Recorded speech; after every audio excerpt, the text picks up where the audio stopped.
Up next on The Reveal. If I had a rifle, I would have been a killer. But if I had love, I wouldn't have wanted a rifle. He contemplated shooting up his school. What happened next changed his life and countless others. There's a bunch of kids in pain, and you have to look at it like that. Protecting your children in school from building design. This entire corner right here cannot be seen. To bulletproof backpacks. The Reveal begins now. Welcome to The Reveal, an investigative show where news is made. 2018 will be remembered as yet another year where a child's life was taken by gunshots inside a school. When school shootings happen, communities come together in search of solutions. What can schools do? What can all of us do to keep our children safe? Up next on The Reveal, we're going to bring you a series of reports from our Tegna stations across the country focusing on solutions. But first, a perspective we rarely get to hear. Aaron Stark speaks out about his teenage plan to become a school shooter. I was planning to do the most terrible thing in the world. I had a plan to get a gun. I had asked for one that would shoot as many bullets as possible and shoot as many people as I could right away. There were 4 cops that were always there, always present. There were 2 stationed at the front doors of the school as you came in the morning, but I couldn't get a counselor to talk to me at all. There was that focus is way out of whack. We need to have as many, if not more, counselors as we do police officers. If I would have had someone who would have listened to me, I would have ran into there and told them everything. I never felt like I could be heard. Not from school counselors, I was invisible.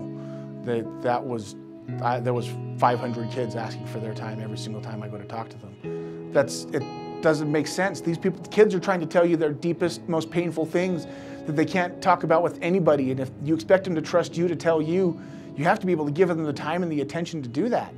Since I've come out with my story, one of the most disturbing comments I get is, well, you don't fit the profile of who would be a school shooter.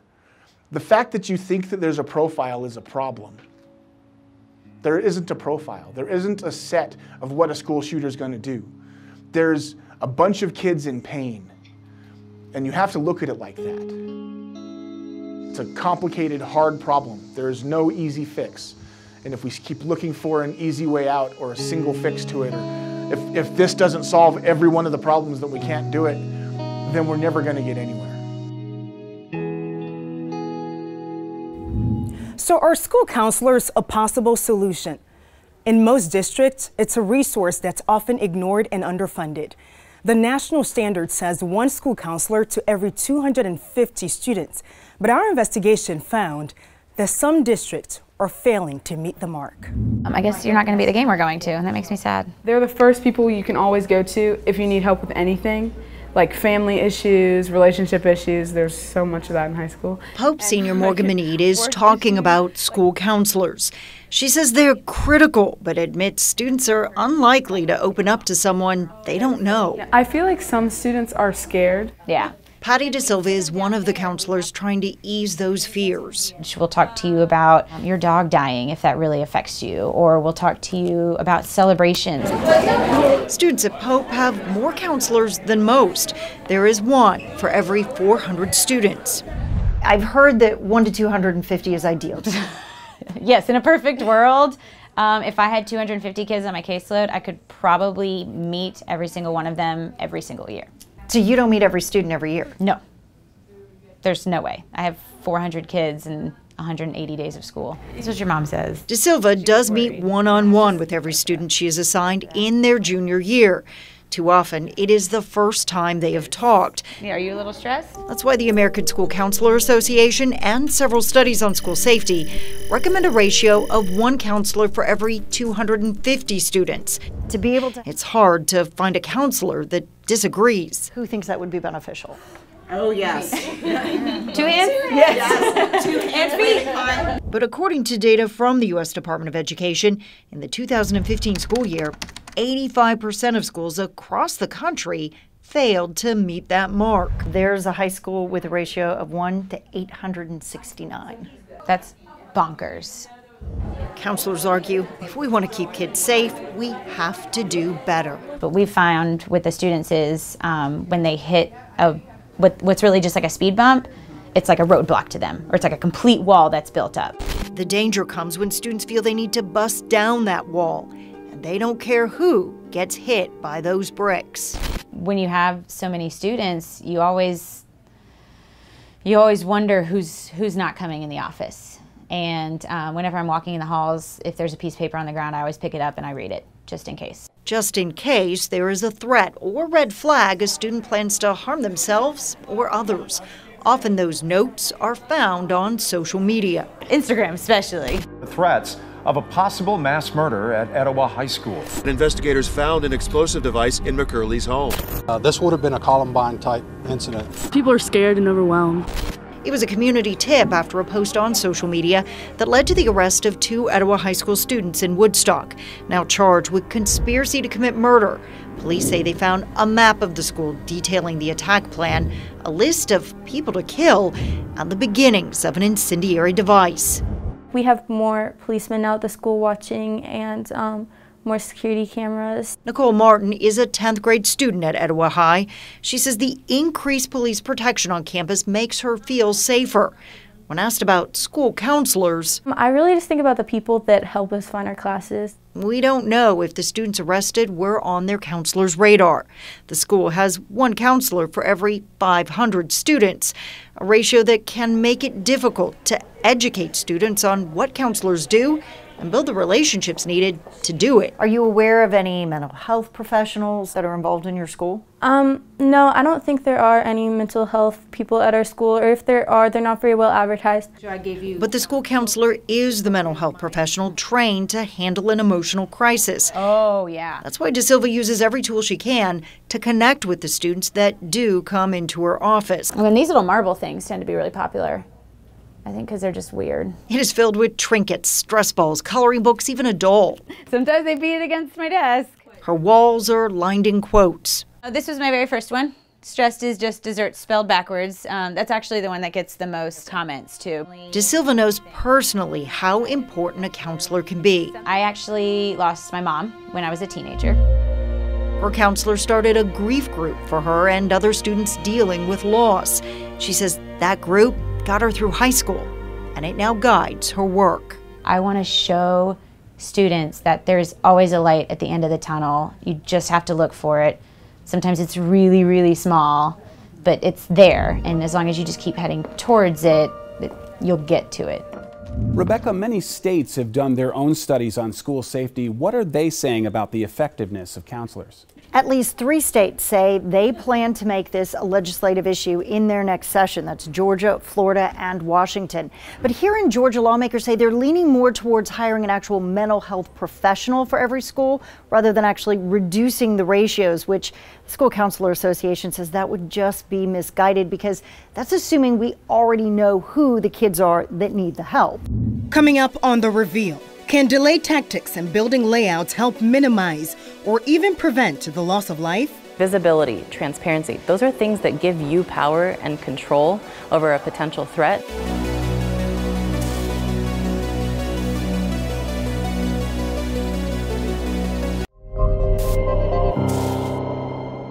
As school districts struggle with the question of how to keep kids safe during an active shooter scenario, some are looking at brick and mortar change.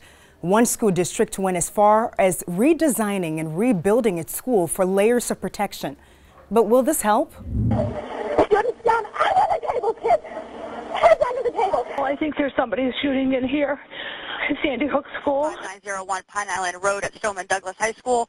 Possible shots fired at Stoneman Douglas High School. Columbine, Sandy Hook, Parkland. The images burned into our minds, ones we wished we could forget, but never will. School shootings like these, the new normal in America. At Marie Reed Elementary School in Washington, D.C. One of those things that we've learned is about delay tactics. A new approach to the what if It happened here. The ultimate goal is to make sure the shooter never gets into this classroom. Exactly. Architect Janine Katob helped redesign this 40-year-old school in 2015, transforming the once fortress-like building into a bright, open, and more secure school, replacing brick walls with windows for better sight lines of people outside, keeping the school building set far back from the street so security guards have time to see who's approaching. If a shooter ever did make it through that first layer of defense, classrooms are equipped with doors that lock from the inside and corners for students to hide in that can't be seen from the hallway. So if there was a threat or an intruder, they would walk and they would see that there's nobody in that classroom, the lights are off, and they would continue walking. This entire corner right here cannot be seen. Katob even added doorways that can serve as escape routes if the class ever did have to run. Have school shootings changed the game for school design? I'd say in the last 20 to 30 years, there's been a lot of research that's happened after Columbine and Virginia Tech, and we've learned a lot. It is because of what happened at Virginia Tech that Katob has a tragic connection to school shootings and a personal motivation to fix this. She was a student there on April 16, 2007, when another student shot 49 people, killing 32 of them, including Katob's close friend, Rima Samaha. And that's when I decided that schools would be a focus for me. Hardening schools or adding layers of defense against school shooters is a focus right now for school districts across the country. The state of Maryland has now set aside $20 million in grant money to beef up security against potential school shooters. This is very, very important. This is one of the most important things we're going to do today. But at an August meeting of the committee that will award those grants, this deputy director said she couldn't find any hard evidence on what kinds of improvements schools should be spending the money on, leaving the committee to do its best to come up with a list on its own. The American Institute of Architects is trying to change that, pushing for legislation on Capitol Hill that would free up funding for school districts to work with architects to figure out the best approach at designing a safe school for that community. But maybe more important, that group wants to create the first ever federal clearinghouse of school architecture and safety plans. It would be sort of like a federal repository of ideas at creating an anti-shooter school design. Visibility, transparency, those are things that give you power and control over a potential threat. Especially at a time when no one knows where or when the next threat will be. Investigator Eric Flack has an update on where legislation currently stands. The American Institute of Architects hopes to formally introduce that legislation creating the repository for safe school design early next year. The bill increasing funding for schools to work with architects is already working its way through Congress. For The Reveal, I'm Eric Flack. They hold books and pencils, but can a backpack protect your child against a bullet? We test the company's claims.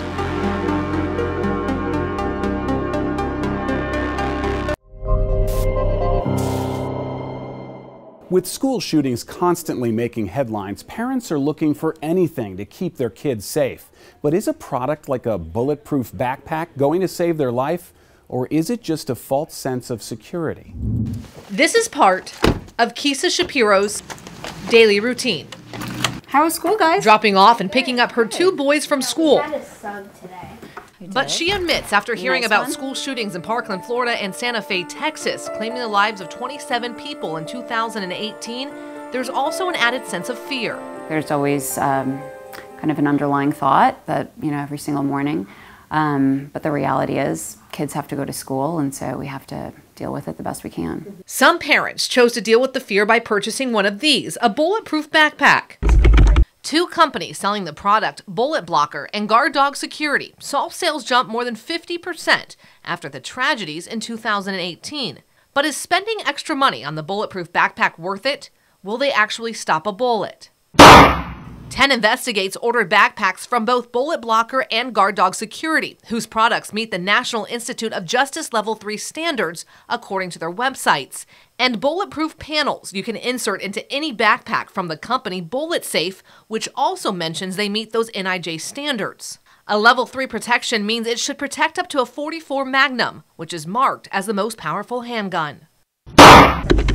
We ordered 3 of each, taking them to a gun range where an employee and licensed sports shooter helped us test the products. He fired shots from 3 different distances, 10, 25, and 50 feet. School shootings could happen at any distance, using the same type of guns and caliber of bullets.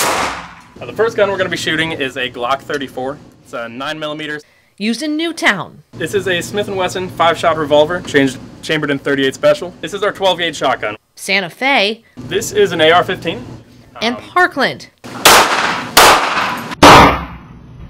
At 50 feet, every bullet stopped in all 3 products, except the AR-15. AR-15 is the only one that made an exit. AR-15 is the only one that exited.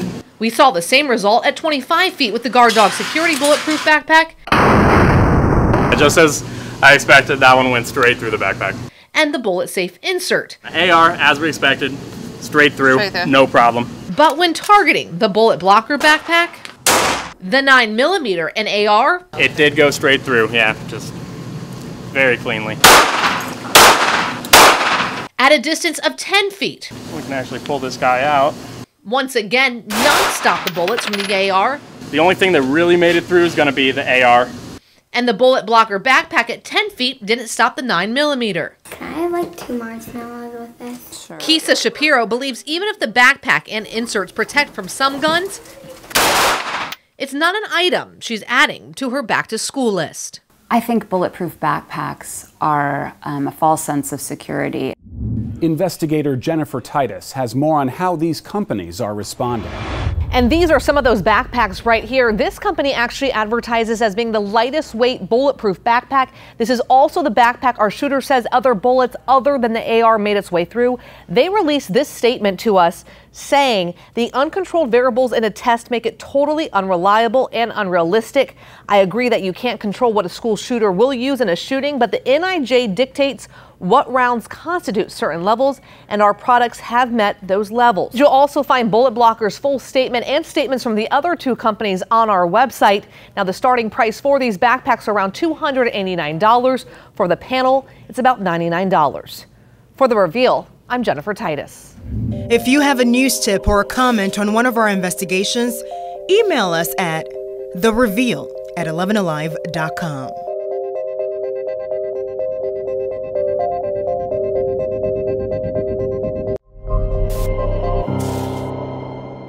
Is there more we can do as a nation to stop school shootings? Is enough being done to combat this homegrown threat? Investigator Chris Vanderveen from our sister station in Colorado has covered a half-dozen school shootings in his career and reflects on why he believes this is a national sickness. That guy came in and he just started shooting people. And then everybody was panicking, everybody was crying. It's just not safe. This is just so wrong. America has fallen ill. Nobody should go through this. Nobody should be able to feel that in school. We are diseased, a contagion that kills far too many as it leaves our children feeling vulnerable. Consider that word, vulnerable. And that's when I called my mom. When we as adults feel vulnerable to the acts of something like terrorism, we change laws, we secure cockpits, we kick people out, and we fight wars. We do what we feel it takes to feel more secure. Yet how is this not a form of terrorism? Nobody should have to go through this. Nobody should feel that pain. Ask a child if they feel safe today or tomorrow or the day after that. Ever since 2 terrorists walked into Colorado's Columbine High and killed 13, our children have felt less safe, less secure. So consider this.